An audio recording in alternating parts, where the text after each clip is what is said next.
People Like You is the name of the podcast, y'all. And as always, we've got some powerful information for you. Because powerful information can magnify your mental, emotional, political, and physical freedom. And the time has come to free ourselves.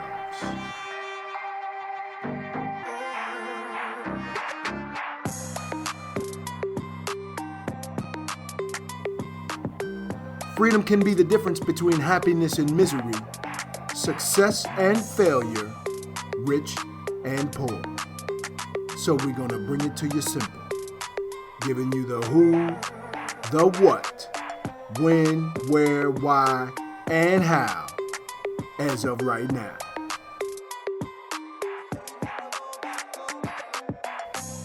And we're gonna bring it to you with some of the hottest beats you never heard, and some of the hardest facts and conversations you ever gonna hear. People like you, y'all.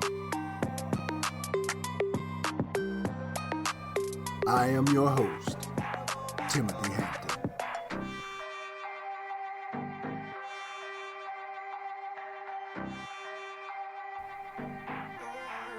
Let's get started, shall we?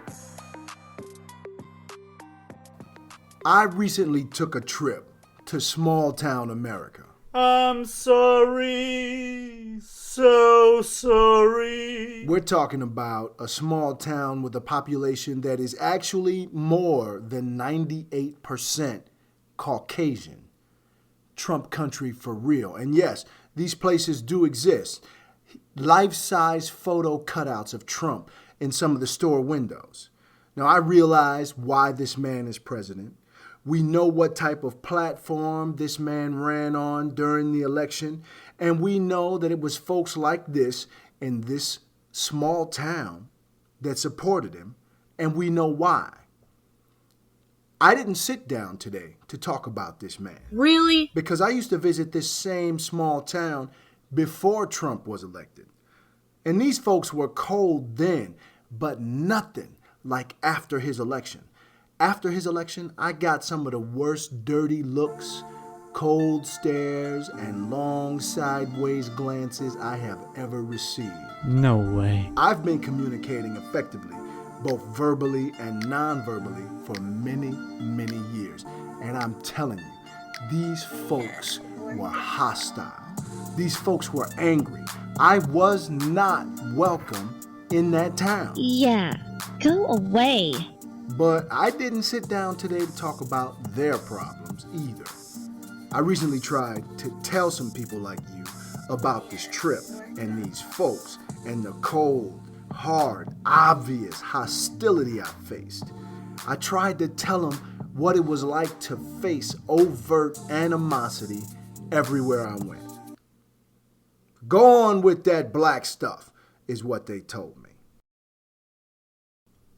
That's the topic of today's cast. Not Trump, not the cold, hard hatred from the Caucasian population of a little Trump town, because, let's be honest, this is America.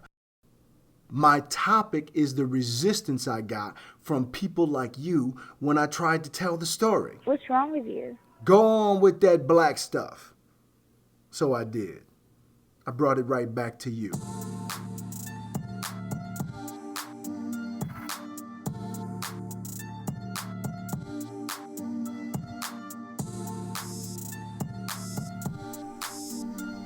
And what I want to know is, why has it become so hard for so many people like you to hear about the struggles of the downtrodden, the oppressed, the marginalized?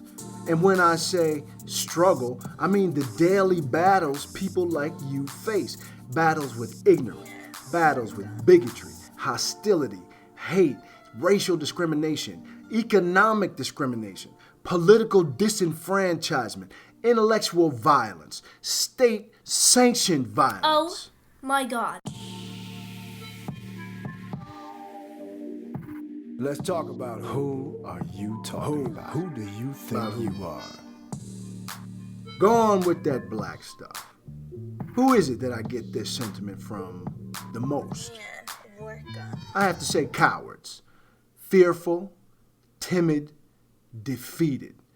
Courage misplaced, shoulders slumped, spirits broken.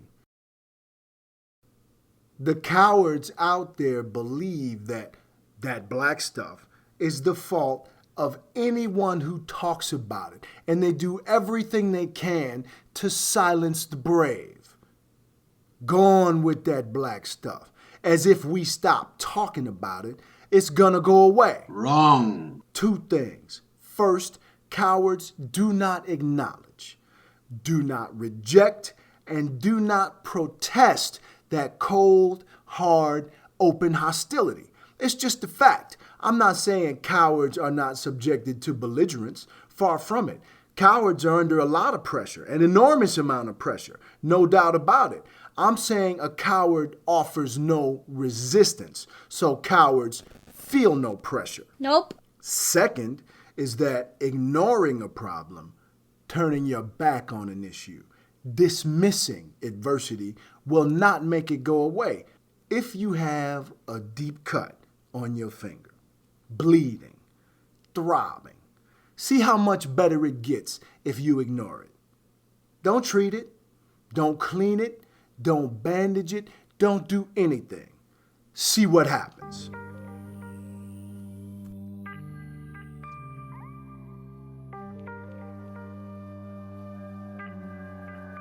What? Let's talk about what? What are you talking about? What kind of statement is, go on with that black stuff? Now, coming from a black person, it's a statement of a defeated mentality. It's a statement of capitulation. For shame! It's saying that this is the way things are, and that's just it. And I don't believe that. I do believe there are people you can't talk to about it. I believe there are people you can't waste your time or energy trying to convince, because you will not change the minds of certain people, especially a coward. Some people you can educate, some people you can train, but they have to have courage. It takes courage to get out of your comfort zone and learn new things. But cowardly people are comfortable. Yes! Add a little ignorance to that cowardice, and it makes no sense to waste your breath. Shake the dust off your feet. Continue to march, because there are those who will listen and those who will learn. There are those who will take action. These are the people you need to talk to, so keep searching. What you are looking for is actually looking for you. What kind of person makes a statement like this and sincerely believes it? This is a statement of cowardice made by the ignorant, and that's the bottom line. Let's talk about when. When did this happen? When will you learn?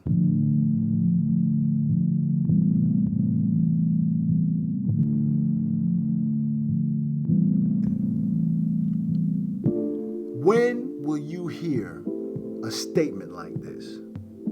Go on with that black stuff.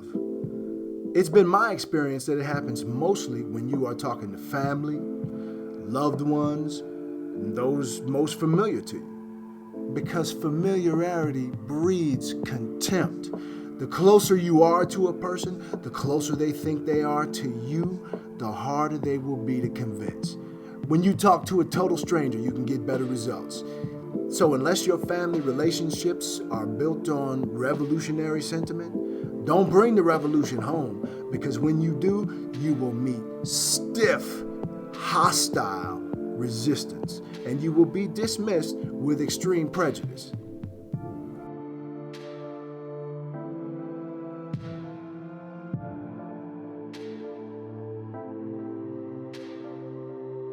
Let's talk about where. Where did you learn that? Where were you? Where will you hear this the most? Go on with that black stuff. The answer is at home. No doubt about it. A prophet is not without honor except in his own town, among his relatives, and in his own home.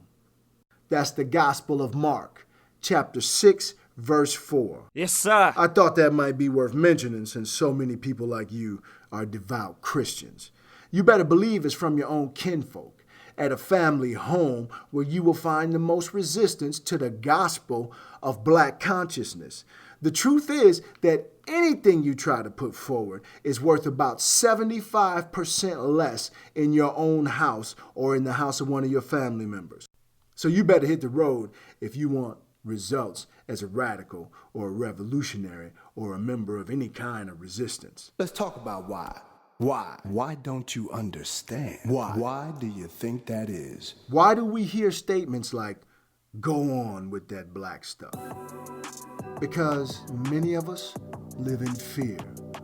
We don't want to be viewed as someone willing to buck the system. We don't want anyone telling us we're wrong for loving ourselves and our fellow human beings, and we don't want to be seen as militant. Oh, no, you don't. But the truth is that oppression is real. Bigotry and hatred are real. Prejudice is real. Why statements like, go on with that black stuff, exist at all is sad and unfortunate. They are, moreover, infuriating and indicative of the insanity that exists in the world of black social, cultural, and political consciousness. Please, I'm trying to help you. People like you will get very few moments in your lives when you are not reminded of that black stuff. Oh yes, America and Americans will let your behind know about that black stuff on a regular basis.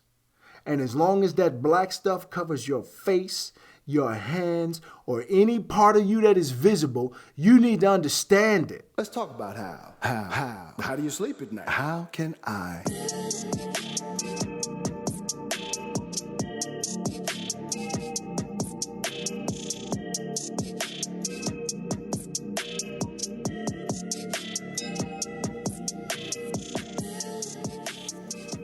How do statements like, go on with that black stuff, affect us?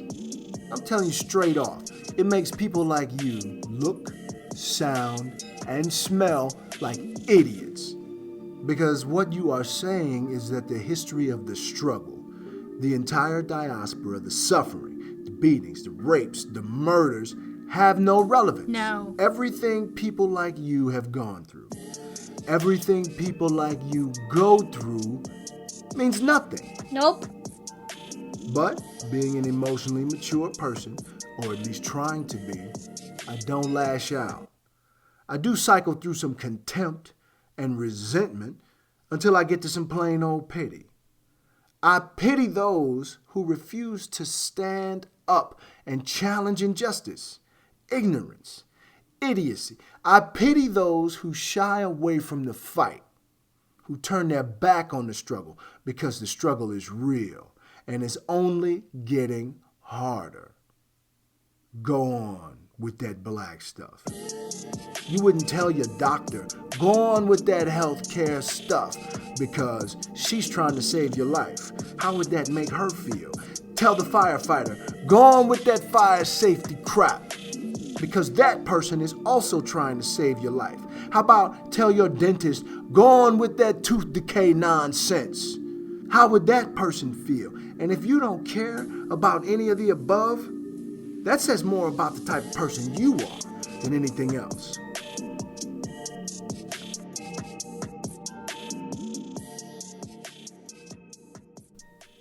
In conclusion, I just want to say that this might be hard to hear. In fact, I know it is. It might cost you some money, but it also might save your life.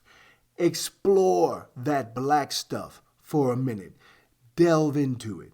Do some research. Read, study, ask some questions, gain some knowledge of that black stuff because it's written all over your face. It may have been thrust upon you by genetic happenstance, but it's still yours. So you need to take responsibility for that black stuff. Stand up and be counted. Acknowledge the injustice based on that black stuff. Reject the belligerence that comes out of hatred for that black stuff. Protest what is unfair. if you are not a coward, you can rise from your comfort zone and learn some new things. But if you are comfortable in that cowardly state, moving along at that cowardly rate, then you deserve to get all the things that cowardice brings. Remember that I said that. My name is Timothy Hampton. People Like You is the name of the podcast, y'all. People like those, people like these, people like you are actually an enlightened few. We have music by Q Tracks, Darness, Foreign Extra, Freak Van Workum, The Passion High Five. Special thanks to freesound.org. Special thanks to SoundCloud. Check us out on Instagram at People Like You ATL. Check us out on Facebook, People Like You at People Like You ATL. You want to send me an email? Send it to People Like You. That's the number 2, People Like You at gmail.com. My name is Timothy Hampton. Oh yeah, one more thing. If you think your beats are bad enough to make the cut for the People Like You podcast, send them to People Like You. That's the number 2, People Like You at gmail.com. Beats in the subject line, and we'll see what happens. Y'all take care of yourself.